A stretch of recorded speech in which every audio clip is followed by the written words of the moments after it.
తెలంగాణ ప్రభుత్వం ఆంధ్రప్రదేశ్ విద్యార్థులకు శుభవార్త చెప్పింది. తెలంగాణ రాష్ట్ర విద్యా సంస్థల్లోని కన్వీనర్ కోటా సీట్లలో ఈసారికి ఏపీ విద్యార్థులు చేరొచ్చని వెల్లడించింది.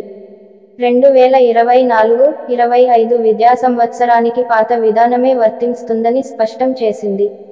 ఈ నేపథ్యంలో తెలంగాణలో కొత్త విద్యా సంవత్సరం 2024-25లో ఇంజనీరింగ్ తదితర వివిధ ఉన్నత విద్య కోర్సుల్లో గతంలో మాదిరిగానే ప్రవేశాలు నిర్వహించనున్నారు. దీంతో ఆంధ్రప్రదేశ్ విద్యార్థులు కూడా కన్వీనర్ కోటాలోని 15% నాన్ లోకల్ సీట్లకు పోటీపడి దక్కించుకోవచ్చు.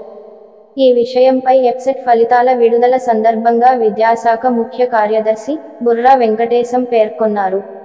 జూన్ 2 లోపు ప్రవేశ పరీక్షల నోటిఫికేషన్ వెలువరించడంతో ఏపీ విద్యార్థులు కూడా రాష్ట్రంలో ప్రవేశాలు పొందవచ్చని ఆయన స్పష్టం చేశారు. ఉమ్మడి రాష్ట్ర విభజన సందర్భంగా తెలంగాణలోని విద్యాసంస్థల్లోనూ ఆంధ్రప్రదేశ్ విద్యార్థులు సీట్లు పొందేందుకు వీలు కల్పించిన విషయం తెలిసిందే. ఇందులో భాగంగా కన్వీనర్ కోటాలోని 15% స్థానికేతర, నాన్ లోకల్ సీట్లకు వారు కూడా ప్రవేశాలకు పోటీపడేలా అప్పటి వరకు ఉన్న విధానాన్ని 10 సంవత్సరాల పాటు పొడిగించారు. 2014 జూన్ 2న అమలులోకి వచ్చిన ఈ విధానం 2024 జూన్ 2 వరకు అమల్లో ఉంటుంది. 2014 నుంచి ఉమ్మడి రాష్ట్రంలో మాదిరిగానే రాష్ట్రపతి ఉత్తర్వులకు అనుగుణంగా నాన్ లోకల్ కోటా కింద ఏపీ విద్యార్థులు సీట్లు పొందుతున్నారు.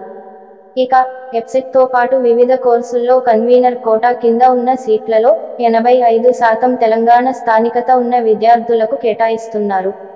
మిగతా 15%లో ఏపీ విద్యార్థులు సీటు దక్కించుకోవచ్చు.